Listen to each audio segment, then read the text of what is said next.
Guys, എന്താണ് ഇവിടെ സംഭവിക്കുന്നത്? ഒരാൾ കോർണറിലേക്ക് എൻ്റർ ചെയ്യുമ്പോൾ ടയറിന്റെ ഗ്രിപ്പ് ലോസ് ആവുന്നു.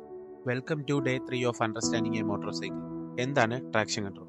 നമുക്ക് ആദ്യം ട്രാക്ഷൻ എന്ന വാക്കിന്റെ അർത്ഥം എന്താണെന്ന് നോക്കാം. Traction means grip. അപ്പം ഗ്രിപ്പ് മെയിൻറ്റെയിൻ ചെയ്യാനുള്ള ഒരു ടെക്നിക്കാണ് ട്രാക്ഷൻ കൺട്രോൾ. നമ്മൾ ഒരു സ്ലിപ്പറിയായ റോഡിലൂടെ പോവുകയോ അല്ലെങ്കിൽ വണ്ടിയുടെ വീലിലേക്ക് ഇൻസ്റ്റന്റ് ആയിട്ട് പവർ ചെന്ന് കഴിഞ്ഞാലോ വണ്ടിയുടെ ട്രാക്ഷൻ ലോസ് ആവാൻ വളരെയധികം സാധ്യതയുണ്ട്. ഇതുകൂടാതെ തന്നെ റോഡിൽ എന്തെങ്കിലും ഡീസൽ മുതലായ വസ്തുക്കൾ കിടന്നാലും വണ്ടിയുടെ ട്രാക്ഷൻ ലോസ് ആവാം. ഇത് വലിയ അപകടങ്ങൾക്ക് കാരണമാകാം. ഇതിൽ നിന്ന് നമ്മളെ പ്രൊട്ടക്ട് ചെയ്യുന്ന ഒരു സേഫ്റ്റി ഫീച്ചറാണ് ട്രാക്ഷൻ കൺട്രോൾ. ഓക്കെ, ഇനി എങ്ങനെയാണ് ട്രാക്ഷൻ കൺട്രോൾ വർക്ക് ചെയ്യുന്നതെന്ന് നോക്കാം. നമ്മുടെ വണ്ടികളിൽ എല്ലാവരും ഈ വട്ടത്തിലുള്ള ഒരു സാധനം കണ്ടിട്ടുണ്ടായിരിക്കും. ഇതാണ് ABS സെൻസർ.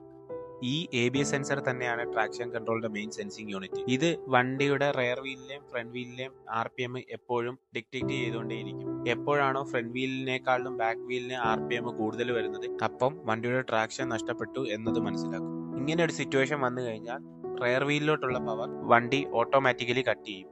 അങ്ങനെ നമുക്ക് വീണ്ടും ട്രാക്ഷൻ കിട്ടുകയും ചെയ്യും.